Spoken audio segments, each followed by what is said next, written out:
चुकीचं प्रमाणपत्र देणाऱ्यावर कठोर कारवाई आपण करणार आहोत का? आणि दुसरा एक की खोटी माहिती मिळवलेल्या सर्व लाभार्थ्यांची जर वसुली केल्या गेली तर एक मोठा धाक निर्माण होईल. लाभांची वसुली सरकार करणार आहे का?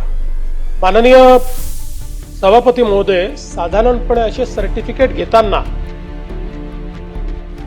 ही जी काही माहिती दिली जाते ती जणू आपण हिंदू, सिख किंवा बौद्ध आहोत आणि आपण त्या कास्टला बिलॉंग करतो अशा पद्धतीने दिली जाते.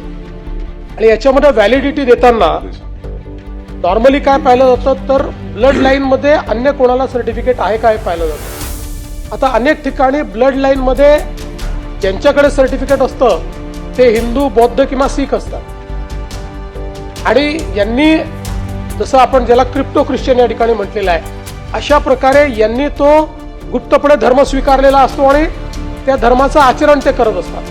त्यामुळे आता जे काही आपल्या व्हॅलिडिटी कमिटीचे लोक आहेत यांच्याकडे हे कागदपत्र आणि याच्या व्यतिरिक्त एक स्पॉट व्हिजिट, या स्पॉट व्हिजिटमध्ये जर त्यांना असं लक्षात आलं की या ठिकाणी वेगळ्या पद्धतीनं रिलिजन प्रोफेस होते तर त्यांना तो अधिकार आहे आणि ते त्यांनी केलं पाहिजे. पण याच्या व्यतिरिक्त कंप्लेंट येतपर्यंत त्यांच्याकडे काही दुसरा रिकोर्स नाहीये भारतीय साहेब की ज्यातनं ते अशा प्रकारे हे खोटं सर्टिफिकेट देण्यापासून थांबवू शकतील.